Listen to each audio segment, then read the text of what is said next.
faut penser l'industrie pharmaceutique en filière. Donc il faut avoir à l'idée que la filière, c'est un ensemble de briques qui sont liées les unes aux autres. La production, la recherche, la distribution, le corps médical, les hôpitaux pour faire les essais, et toutes ces personnes, tout cet écosystème fait qu'on a une industrie pharmaceutique forte et innovante.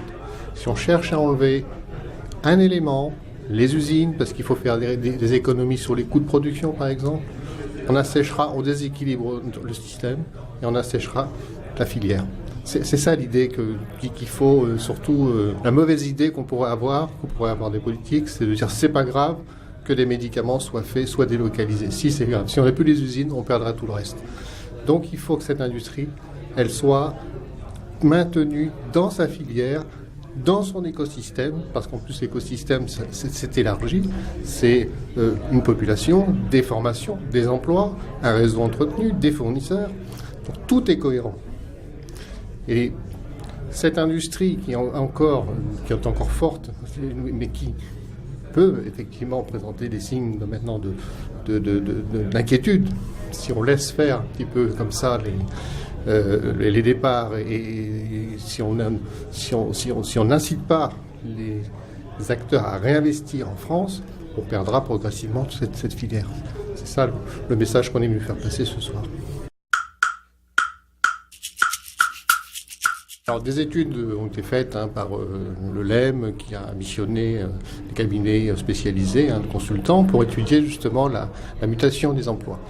Bon, on se rend compte que les emplois peu qualifiés diminuent et les emplois plus qualifiés augmentent. C'est un peu... on s'en serait douté.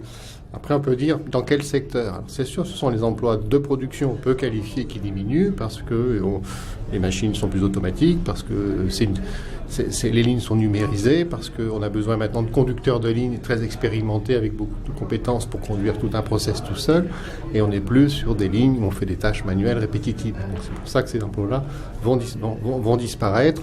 Donc, par contre, on a besoin de gens plus qualifiés en réglementaire, en assurance qualité, en environnement, en assurance que tout se fait conformément à des standards, conformément à un dossier d'AMM, avec un maximum de qualité. Et ça, on voit ce besoin donc, et ces formations qui se font de plus en plus, qui sont fléchées maintenant vers ce type de profil, qui sont des gens d'assurance qualité réglementaire. Je voudrais juste alerter sur un rapport d'équilibre. Pour quelques centimes qu'un gouvernement va encore demander comme effort en baissant autoritairement le prix des médicaments, et je pense principalement aux génériques. Le génériqueur qui les exploite va donc avoir moins de marge. Donc va demander à ses fabricants, sociétés de production comme les nôtres, de baisser ses prix. Et on va demander à nos fournisseurs de baisser ses prix. Donc c'est l'ensemble des marges opérationnelles qui sont déjà pas bien grandes. Ces marges opérationnelles sont faibles. On joue surtout sur les volumes. Nous, c'est un petit peu de beaucoup de choses qui font qu'on a une marge qui nous permet de réinvestir, acheter du matériel, créer des emplois. Si on grignote encore ça, on ne sera plus en mesure de réinvestir et de maintenir un niveau de qualité en France. Les politiques, les pouvoirs publics, les décideurs, ceux qui manipulent les outils financiers doivent comprendre ça. Il faut arrêter de toujours un peu plus, parce qu'un jour ce sera trop tard. On est allé trop loin.